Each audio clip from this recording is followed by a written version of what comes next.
Bismillahirrahmanirrahim. Assalamu alaikum warahmatullahi wabarakatuh. Alhamdulillahi rabbil alamin, wassalatu wassalamu ala ashrafil anbiyai wal mursalin wa ala alihi wa sahbihi ghurri ma yamin, amma ba'd. Langu jina naitwa Ustadh Maalim Ibn Umar. Karibu mtazamaji wa Rapta TV katika kipindi cha Door of Knowledge. Leo tutakuwa na mada inayosema maamuma ni mtu gani, lakini pia tutaangalia maana ya maamuma ni nini, pia aina za maamuma ni ngapi. Tunaye Ustadh Haddad Ibn Adam ambaye yeye ndiye mwalimu wetu siku ya leo, ataweza kutupitisha katika mlango huo. Karibu, baki nasi ili uweze kupata mambo mengi, lakini pia kujifunza mambo mengi kuhusu dini yetu hii ya Uislamu. Bismillahirrahmanirrahim. Alhamdulillahi rabbil alamin. Wassalatu wassalamu ala ashrafil anbiyai wal mursalin wa ala alihi wa sahbihi ajma'ina, amma ba'du. Langu jina ni Al-Haddad Adam. Na katika sala wako watu wa namna tatu. Hilo ni muhimu kulifahamu, kwa sababu kabla ya kwenda huko kwenye kufafanua nini maana ya maamuma na je maamuma wako wa namna ngapi, kwanza tufahamu kwenye swala wapo watu wa namna tatu. Mtu kwanza ni yule anayejulikana kama al-imamu, muongozaji sala. Yule anayesalisha anaitwa imamu. Na dalili, Bwana Mtume sallallahu alaihi wasallam akasema, innama ju'ila al-imamu liyutamma bihi, kwa hakika amechaguliwa imamu ili afuatwe. Bimaana imamu yeye kazi yake ni kuongoza, lakini halikadhalika kufuatwa. Na mtu wa pili ni yule anayejulikana kama maamuma almuwafiqu, maamuma muwafiq, lakini wa tatu ni maamuma masbuq. Tumfafanue huyu mtu wa pili, maamuma muwafiq. Pengine umewahi kusikia maamuma muwafiq, maamuma masbuq, kiundani zaidi hujui maana yake nini. Maamuma muwafiq wanasema huyu ni yule ambaye adaraka alqiyam, yani amempata imamu kwenye kisimamu. Tafsiri nzuri tunaweza kusema ameanza sawa na imamu. Haina maana kwamba kule kusema imamu Allahu akbar, ile takbira ya kwanza inajulikana kama takbiratul ihram, wakawa wameanza kwa pamoja. Hapana. Kwa nini? Kwa sababu tunaambiwa imamu anatakiwa atangulie, si ndio kiongozi? Naam. Kisha afuate imamu, maamuma. Toyib. Kwa yule ambaye ataanza sambamba na imamu baada ya takbiratul ihram Allahu akbar, kisha na yeye baadaye akasema Allahu akbar, huyo anajulikana kama maamuma muwafiq. Lakini haishi hapo tu. Ili awe maamuma muwafiq kuna vigezo vyake, kuna sifa zake. Je, unazifahamu hizo sifa? Mpenzi mtazamaji, hakikisha unafahamu haya. Inawezekana ukawa wewe ni maamuma muwafiq, umeanza sawa na imamu, lakini ukawa unajishughulisha na vile vitu vya sunna, unaanza na aubillahi minashaitanir rajim. Pengine katika zile sala zinazosaliwa kwa siri, yani kwa kimya kimya, tunaambiwa sasa wewe jukumu lako ni kusoma suratul Fatiha, alhamdu. Na ndio maana Bwana Mtume sallallahu alaihi wasallam akasema, la salata, hana swala, liman lam yaqra bi fatihatil kitabi, hana sala yule mtu ambaye hatosoma alhamdu. Kwa hiyo maamuma huyu ambaye ni mtu wa pili katika sala, tumeshatanguliza kwamba mtu wa kwanza ni imamu. Nini maana imamu? Ni yule anayesalisha. Mtu wa pili ni maamuma muwafiq, yani ameafikiana, ameanza sambamba, hakuachwa sana, pengine labda rakaa zimempita mbili. Hapana. Sasa sifa ya mwisho kuu ya mtu huyu wa pili, maamuma muwafiq, tunaambiwa ahakikishe anaisoma suratul Fatiha. Asiposoma huyu anaingia katika orodha ya mtu wa tatu, maamuma masbuq. Sasa moja kwa moja tukamwangalie maamuma masbuq ni nani. Tunaambiwa ni yule ambaye fatathu rakaa, amepitwa na rakaa. Lakini mafunzo makubwa ambayo tunapata ndani ya somo letu hili, watazamaji wetu mfahamu, ni kwamba katika dini yetu ya Uislamu tunaambiwa tuwe watu wa mbele kwenye chochote kile, katika mambo ya kheri, mathalan kufunga, kutoa sadaka. Hakikisha wewe unakuwa mtu wa kwanza, mstari wa mbele. Kwa nini? Kwa sababu huyu mtu wa kwanza atakayeanza na imamu baada ya takbira, kisha naye akafunga sala, akawa anajishughulisha na yale mambo ambayo ni wajibu kwake yeye kama kusoma suratul Fatiha, basi mtu wa namna hiyo hata katika maisha yake, hatuzungumzii ndani ya sala tu, usikubali kuwa maamuma masbuku kwenye maisha yako. Maana yake nini? Yule mtu wa nyuma nyuma kila siku kwenye masomo, usikubali kuwa nyuma, kuwa muwafiq, yule ambaye anaenda na time. Huyo ni mtu wa tatu, anajulikana kama maamuma masbuq. Lakini tuone sasa hukumu zao, kwa sababu Alhabibi Maalim aliniuliza kabisa ili tuweze kwenda sambamba, hukumu zao ni nini? Tukianza na huyu wa kwanza, huyu imamu. Imamu yeye kazi yake ni kuhakikisha anayefanya yale mambo ya wajibu.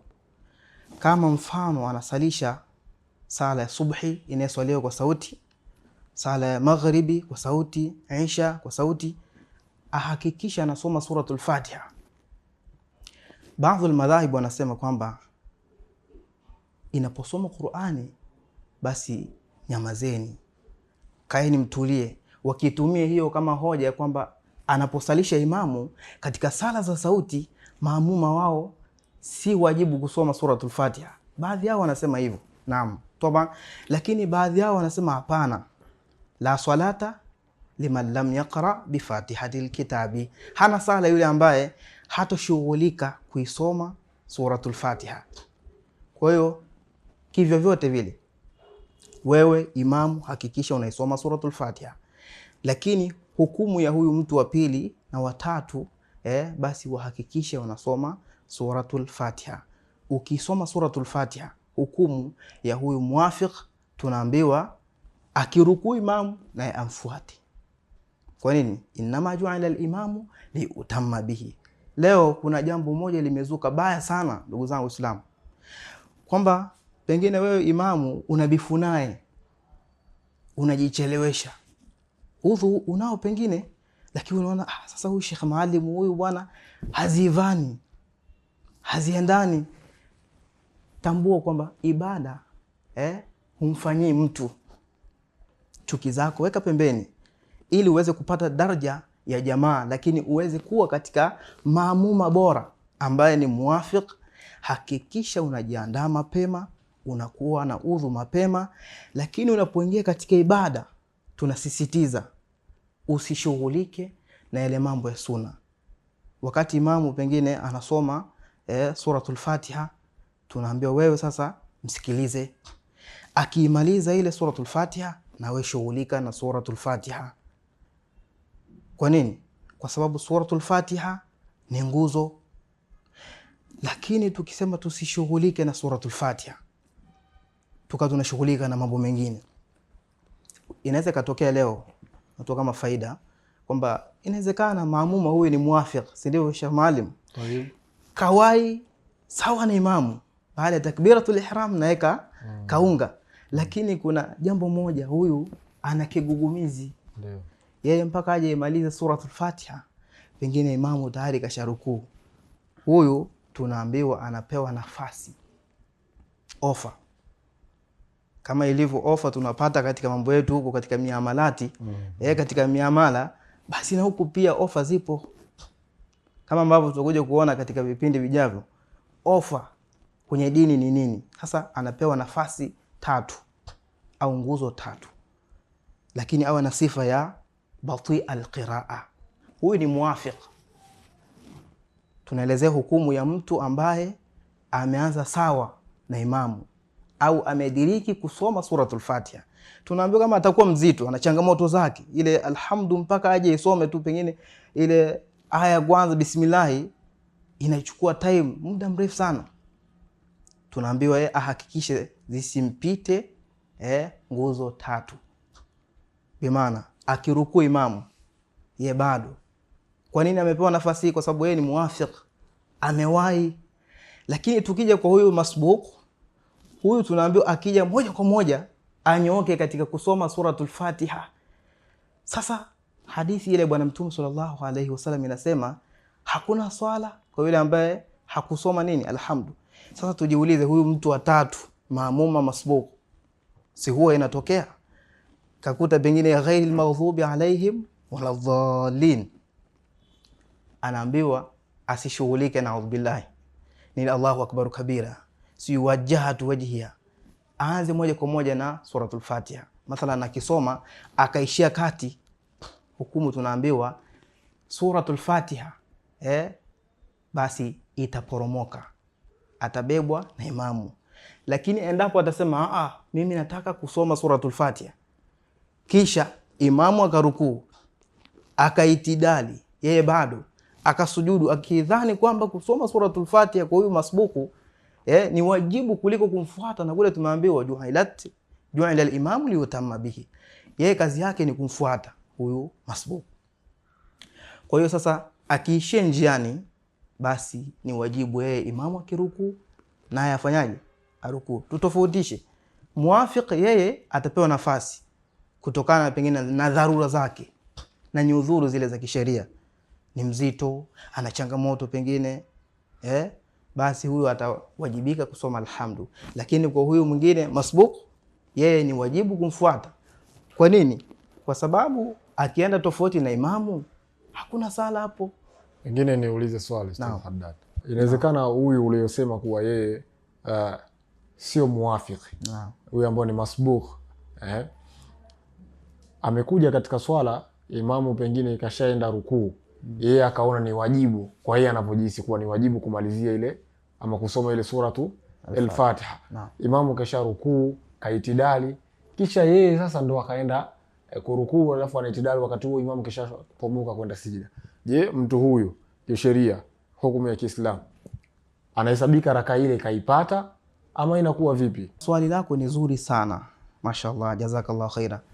Niseme tu kwamba kama ambavyo Allah subhanahu wa ta'ala tunakumbusha, amesema fa'lam, hajaanza kusema salini, kwamba ili tuondokane na changamoto za kidini hata za kidunia pia, watu ni lazima wasome. Kwani kwa sababu yule mtu ambaye hajasoma hawezi kufanya ibada zake kwa usahihi. Naam, kuna wengine wanafahamu kweli huyu masbuq kashatanguliwa, imamu pengine kasha rukuu, kashatoka, kasujudu, kama ulivyouliza, akaona kwamba yeye jambo muhimu na la wajibu kwake yeye ni kusoma alhamdu, kwamba alimsikia shekhi fulani anasema bwana hakuna sala mpaka usome nini? Alhamdu. Yeye akawa anashughulika huko.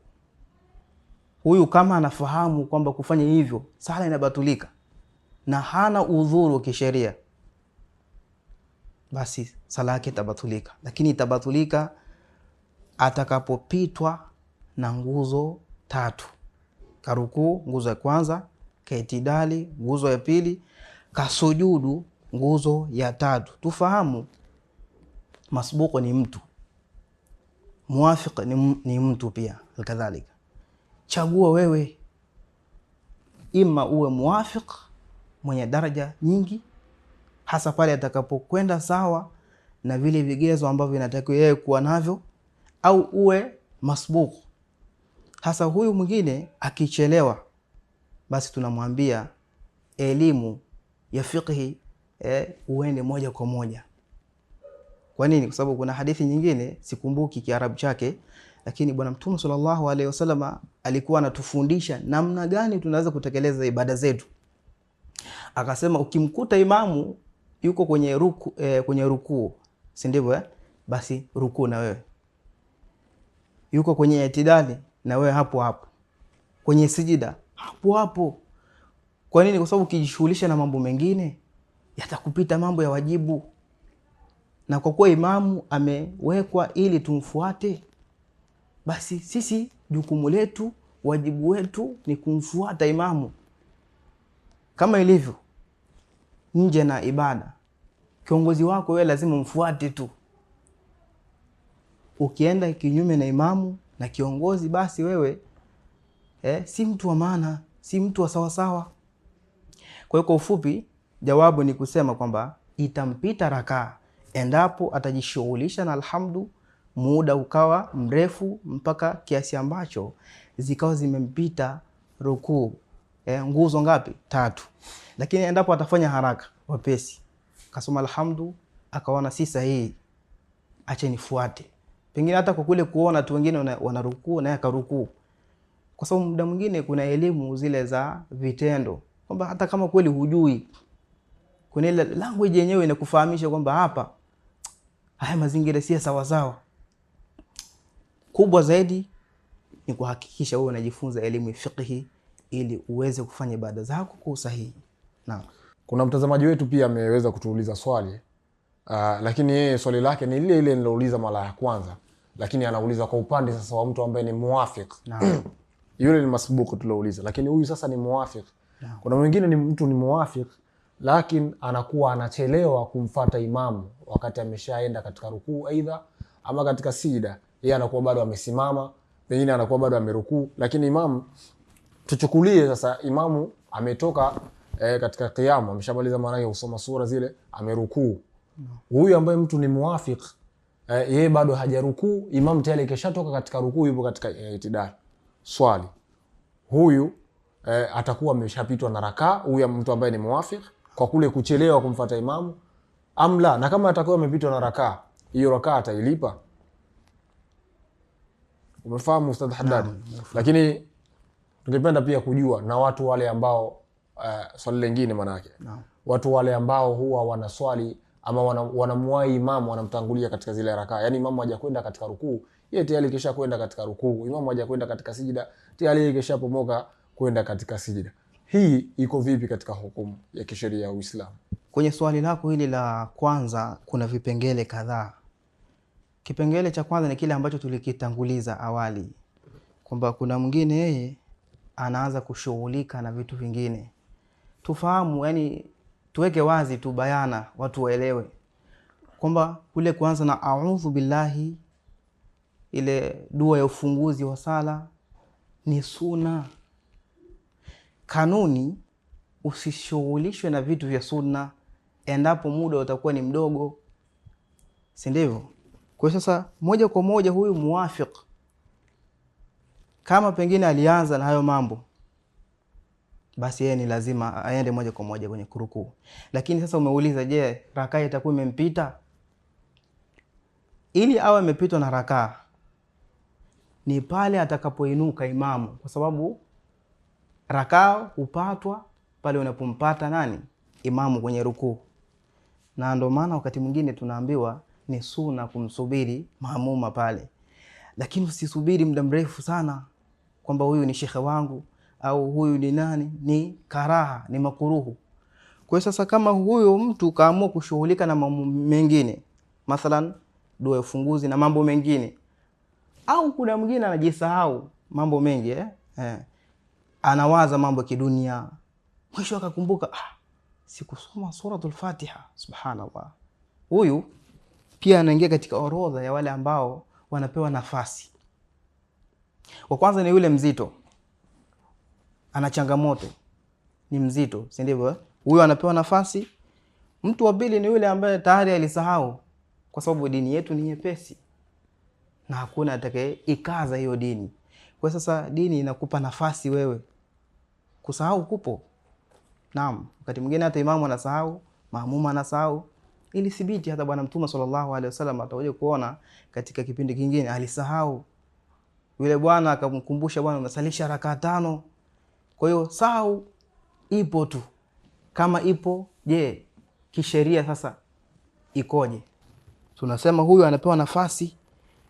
Kwa hiyo sasa almuhimu katika hili swali la kwanza ni kuharakisha wewe na unasoma alhamdu, kwa sababu alhamdu ni nguzo. Sab'ul mathani, unaanza na bismillah, unasoma yote. Lakini katika swali hilo la pili, kuna wale wenzetu wanaona ujanja ni kumtangulia imamu.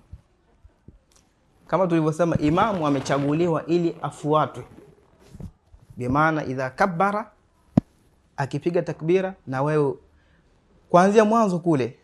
Lakini tuweke angalizo, kuna mwingine katika wale masbuq kachelewa, anakuja pale takbira yake Allahu akbar, haijulikani ni takbiratul ihram au takbiratul intiqal, kwamba anakwenda moja kwa moja. Endapo atafanya hivyo Allahu akbar takbira ya kwanza, kajalia hiyo ndo ya kwenda kurukuu, sala yake haiwezi kusihi, kwa sababu takbira ya kwanza ni nguzo. Takbira zile za kutoka kwenye rukuu kwenda sehemu fulani ni sunna. Kwa hiyo ukiona mtu anasema tu Allahu akbar, mwingine hasemi katika zile takbira za vihamu, si lazima. Kwa hiyo tumetoa angalizo kwa yule atakayekuja muwafiq au masbuq, ahakikishe ile Allahu akbar ndio msingi wa kusii sala yake. Sasa yule anayemtangulia imamu, tunaambiwa huyu katika mafundisho Bwana Mtume sallallahu alaihi wasallam tunatahadharishwa. Bwana Mtume sallallahu alaihi wasallam anasema, ama yakhsha alladhi yarfa'u ra'sahu qabla al-imam. Bwana Mtume sallallahu alaihi wasallam aliliona hilo, akalitolea nini? Hukumu, kwamba kitokea sasa watu wanafanya kwamba anaona kumtangulia imamu ndo sawa sawa. Kuna wengine hawana elimu, ana rukuu kabla ya nani? Ya imamu. Ana sujudu kabla ya nani? Ya imamu. Huko sio kutangulia kama ilivyo pengine wewe kukaa kwenye siti ya mbele ndio kufika mapema. Haiko hivyo. Kama ambavyo ilivyo imamu kachaguliwa ili afuatwe, ni lazima afuatwe. Inawezekana huyu mwingine si kumtangulia tu imamu, anachelewa zaidi. Umeona? Kwa yule atakayechelewa zaidi akapitwa na nguzo 3, ana sala. Kwenye swali la kwanza, ukimpata imamu bado, hata yule masbuq akimpata kwenye rukuu akawa ametulizana, yani amekaa kidogo kiasi cha kusema subhanallah mara 3, huyo anahesabika amepata nini? Rakaa. La pili hili, ukijichelewesha au ukimtangulia, Bwana Mtume sallallahu alaihi wasallam, yule mtu Mwenyezi Mungu ataibadilisha sura yake au kichwa chake kwa kichwa cha nini? Cha punda. Hili ni onyo kali sana, kwamba usimtangulie nani? Imamu. Hal kadhalika usichelewe ukapitwa zaidi na imamu. Kama unajifahamu wewe, pengine una sababu zako zinazokufanya wewe usiende. Kuna wengine ni wagonjwa. Hata wale wagonjwa pia wafahamu kumtangulia imamu si sawa sawa. Anasali pengine kwenye kiti, imamu arukuu kisha naye arukuu, akiitidali kisha aitidali. Asione kwamba yeye akiwa kwenye kiti ni rahisi kuitidali. Amsubiri. Kwa hata yule anayesali kwa kukaa akifanya hivyo kwa kufahamu, sala yake inakuwa iko kwenye mashaka. Naam. Na watu wengi katika jamii yetu ndio mambo yanawasumbua sana haya. Watu wengi wanaweza kuwa wanampita imamu, yeye anatangulia, lakini vile vile mtu mwingine anakuwa anajichelewesha tu makusudi, pengine anajisomesha alhamdulillah labda kwa makamati ya mzidi imamu. Haya yanatokea sana huku misikitini. Kwa hivyo tukushukuru sana kwa kutupa elimu hii kubwa. Mwenyezi Mungu akupe umri mrefu na akuzidishie tupate manufaa yako. Lakini pia nakushukuru mtazamaji wewe ambaye ulikuwa nasi tokea mwanzo wa kipindi chetu hiki cha Door of Knowledge kupitia channel yetu Rapta TV. Usisahau kusubscribe, comment na kushare kwa mawasiliano, maoni na ushauri. Pia to comment, toa maoni yako katika section yetu hapo ya YouTube channel yetu ya Rapta TV ili tuweze kupata maoni yako, lakini pia tuweze kupata ushauri wako, nini tufanye, nini kiboreshwe. Paka wakati mwingine, muda na wakati kama huo. Assalamu alaikum warahmatullahi wabarakatuh.